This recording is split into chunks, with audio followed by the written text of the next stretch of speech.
Hello friends, आपल्या सर्वांची आवडती मालिका वचन दिले तू मला या मालिकेच्या आजच्या सोमवार 2 फेब्रुवारीच्या एपिसोडमध्ये सगळ्यात मोठा ट्विस्ट आला आहे. आपल्या आवडत्या ऊर्जाची आणि तिची आवडती म्हणजे तिच्या बाबांची शेवटची आठवण असलेली स्कूटर जी अगदी वाईट अवस्थेत होती. खरं बोलायचं तर भंगार होती, परंतु ऊर्जाला ही गाडी पुन्हा सुरू करायची आहे आणि ही स्कूटर चोरीला गेली आहे. मग कुणी ती भंगारात तर विकली नाही ना, ही स्कूटर कुणी चोरली असेल. त्यामुळे ऊर्जाला जबर धक्का बसलाय.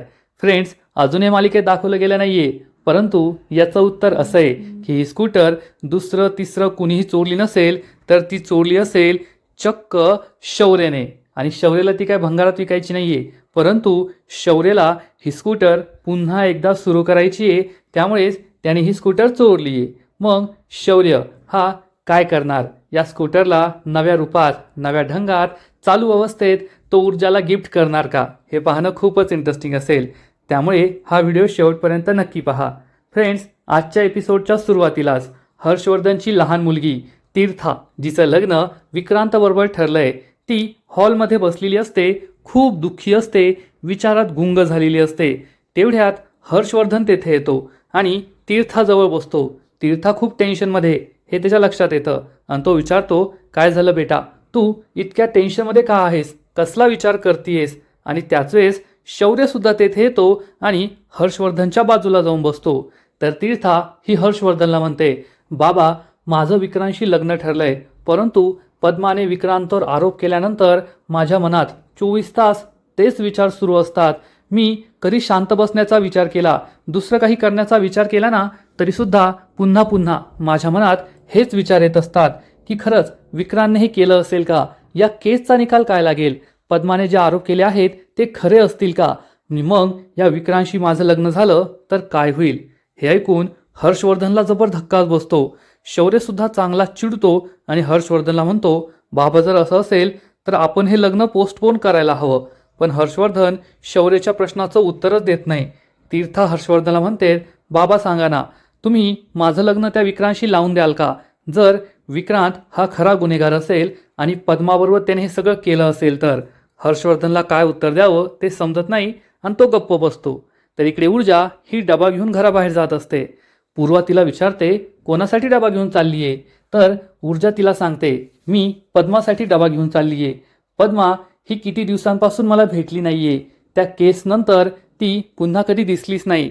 आता मला तिची खूप काळजी वाटतीये. एकतर तिचं कामसुद्धा सुटलंय. तिने आणि बंटीने काही खाल्लं असेल की नाही, त्यांची सध्या काय परिस्थिती आहे ते पाहायलाच मी चालली आहे. हे ऐकून पूर्वाला खूप बरं वाटतं. पूर्वा म्हणते, एकदम बरोबर बोललीस. अशा परिस्थितीत आपण पद्माला साथ द्यायला हवी. तू जे करतेस ना, ती अगदी योग्य करतीयेस. तर इकडे हर्षवर्धन हा तीर्थाला म्हणतो, तीर्था, तू माझ्यावर विश्वास ठेव. विक्रांतने असं काहीही केलेलं नाहीये, तो निर्दोष आहे.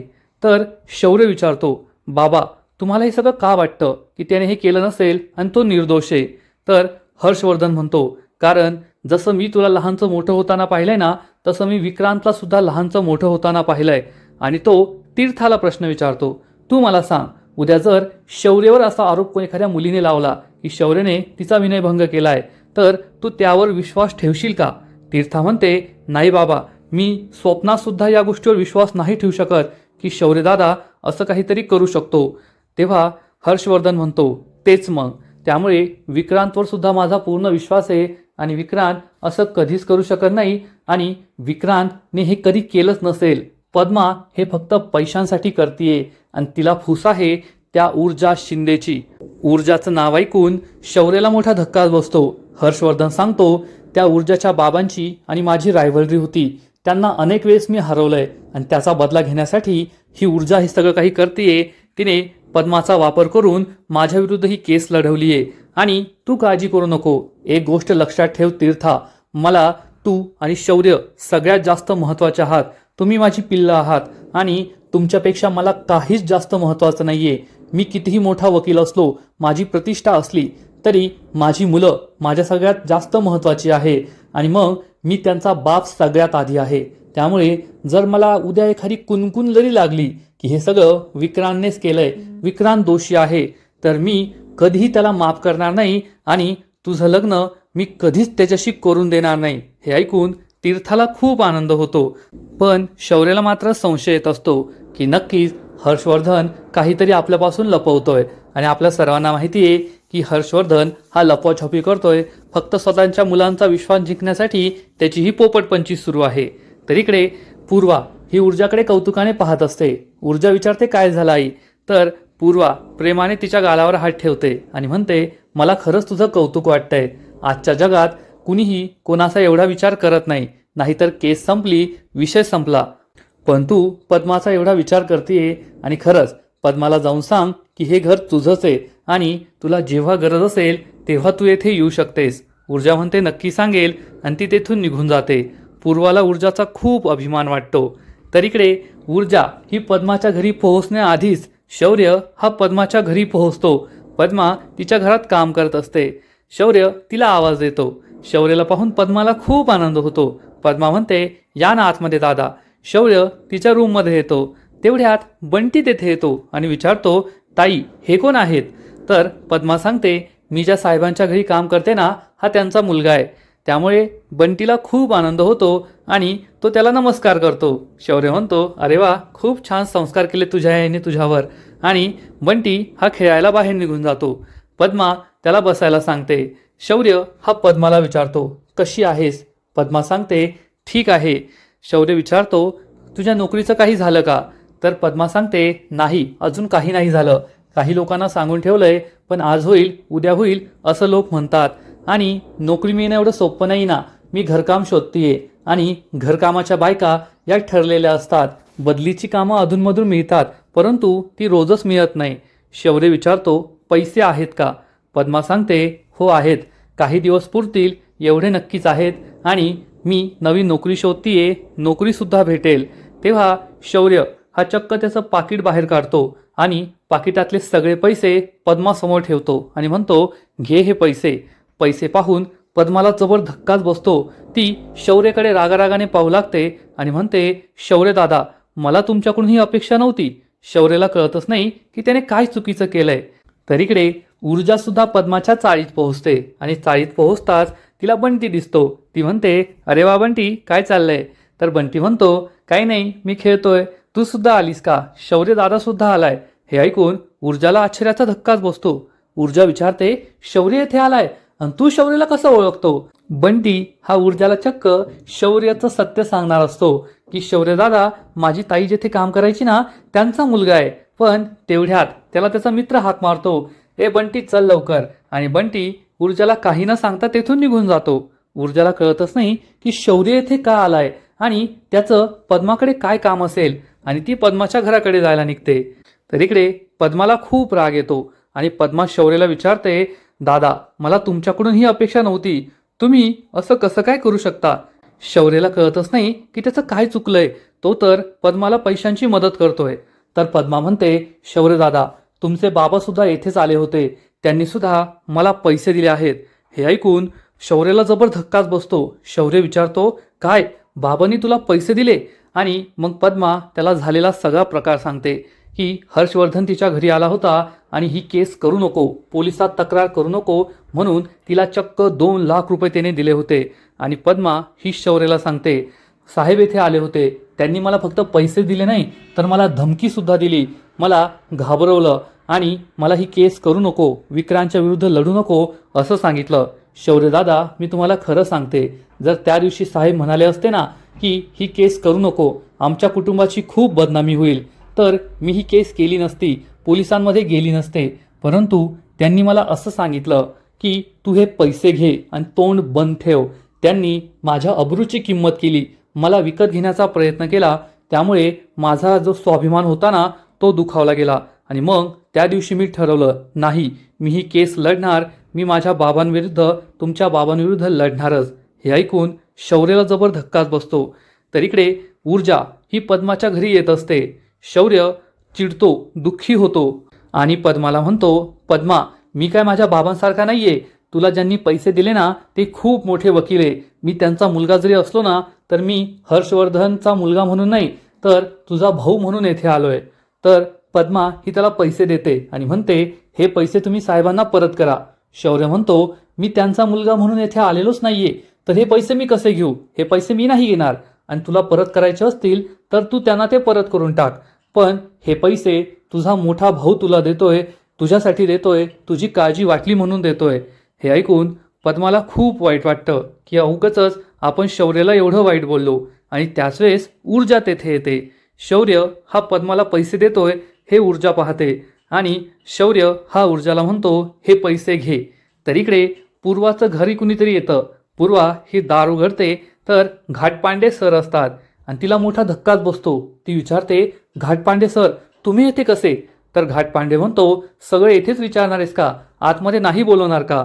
पूर्वा घाटपांडे सरांना आतमध्ये बोलवते.